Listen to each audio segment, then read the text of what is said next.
Hai, hari ini saya nak bercerita tentang negara Myanmar. Sebut je pasal negara Myanmar, mesti semua orang akan kaitkan dengan etnik Rohingya.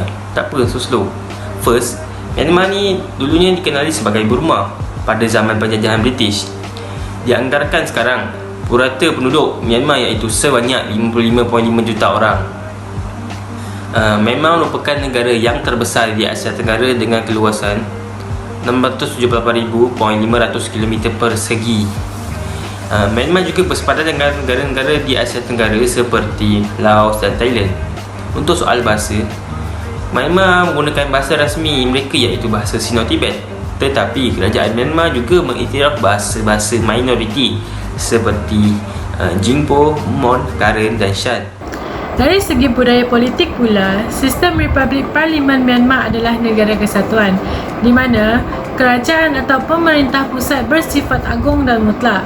Selain itu, sistem kerajaan Myanmar adalah sistem kerajaan demokratik di mana ketua negara dan juga ketua pemerintahnya adalah seorang presiden dan dibantu oleh 2 orang wakil presiden.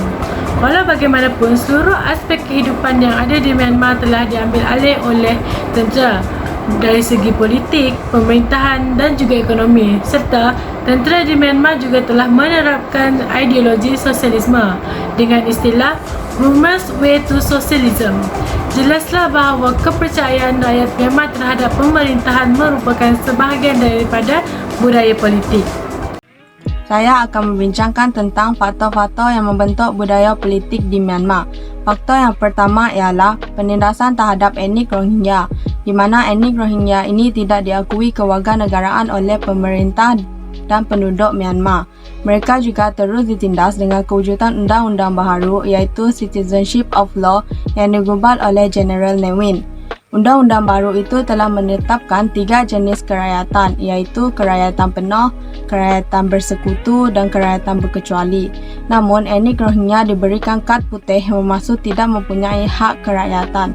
Dan melalui undang-undang ini telah mengakibatkan mereka tidak diiktiraf sebagai warga negara. Faktor yang seterusnya ialah pengaruh sistem militer dalam sistem pemerintahan Myanmar, di mana kudeta yang telah dilakukan oleh General Ne Win pada tahun 1962 telah menjadikan Myanmar dalam pemerintahan junta militer yang sangat authoritarian.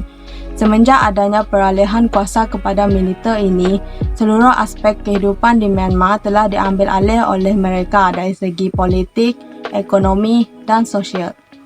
Saya akan memberikan 2 contoh parti politik yang mempengaruhi pilihan raya di Myanmar. Yang pertama, National League for Democracy yang dikenali sebagai NLD yang berada di bawah kepimpinan Aung San Suu Kyi, yaitu seorang ikon pejuang demokrasi dan hak asasi manusia, di mana parti ini memperjuangkan pembaharuan politik dan ekonomi Myanmar. Terdapat isu bahwa parti ini melarang etnik Rohingya dan juga golongan minoriti terlibat dalam politik di Myanmar pada baru-baru ini. Selain itu, parti ini juga menghadapkan liputan media terhadap parti lawan serta pergerakan wartawan. Yang kedua, Shan Nationalist League for Democracy yang dikenali sebagai SNLD, di mana parti ini berkempen untuk kepentingan rakyat Shan dan memperjuangkan masalah etnik. Parti ini fokus kepada isu-isu nasional seperti keamanan, federalisme, kesesamaan gender, dan pendidikan.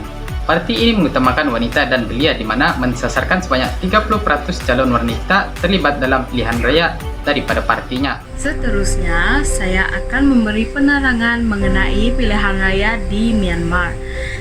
Kita sedia maklum bahawa pilihan raya merupakan satu proses yang amat wajib dijalankan untuk memilih pemimpin yang bakal memimpin sesebuah negara.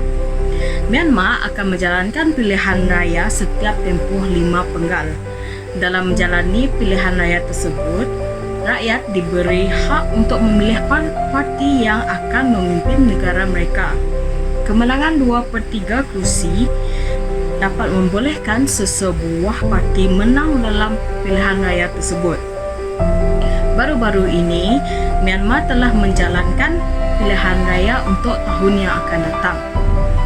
Antara parti yang tercalon adalah Liga Nasional Demokrasi, Parti Solidariti dan Pembangunan, dan sebagainya.